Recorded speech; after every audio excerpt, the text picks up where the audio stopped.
So how does attachment theory show up in every session? It shows up because the therapist has to be ARE, accessible, responsive, and engaged.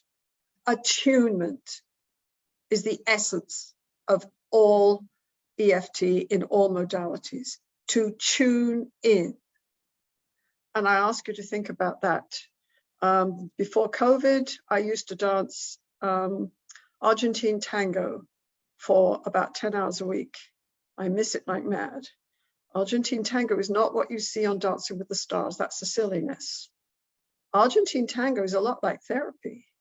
Argentine tango is standing up, listening to the emotion in the music, listening to the structure of the music, letting your body tune into it, right? And tuning in to another person and the signals they're sending to you. How could it be more EFT, really?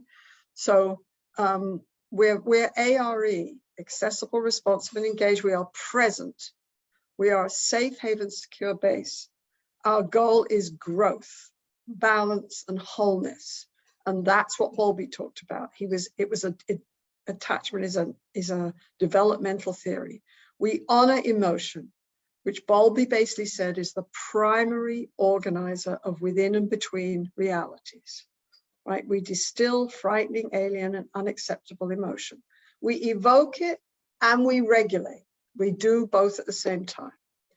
We focus on present process, on inner and between circles. This is what Mnuchin talked about. This is what Bowlby talked about. Loops and patterns. The more I shut down, the more numb I feel, the more overwhelmed, the more out of control I am, the narrower my sense of being able to cope with anything is, the narrower my life becomes, the more sensitive I become to threat, the more I shut down. Co-regulation is key.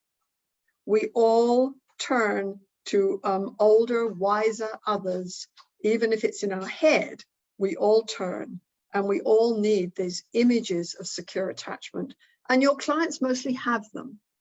And one of the ones we use a lot is that there is an adult self in your therapy. Even in a very traumatized person, there's an adult self in therapy, in conversation with you.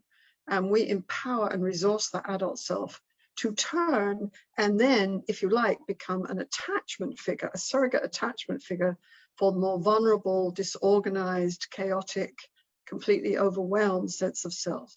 So it's like you teach people how to engage and honor their vulnerability and how to hold it.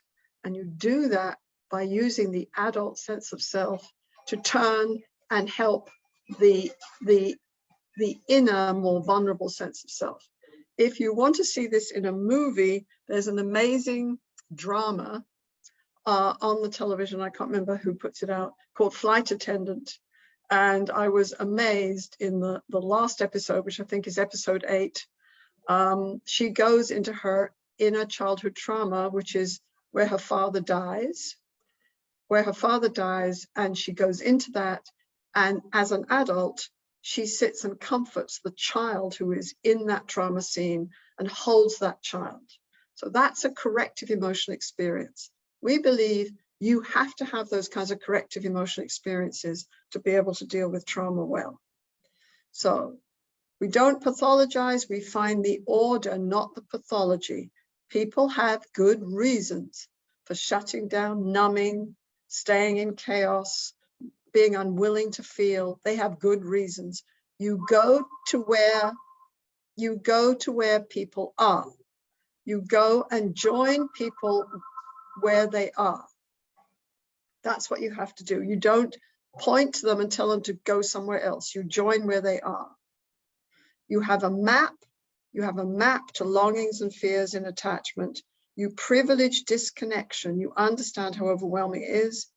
And you create corrective emotional experiences that sing to the amygdala, that lead people through vulnerability. You get out of the way of growth. So then you have a therapy that is on target, organic, and existential.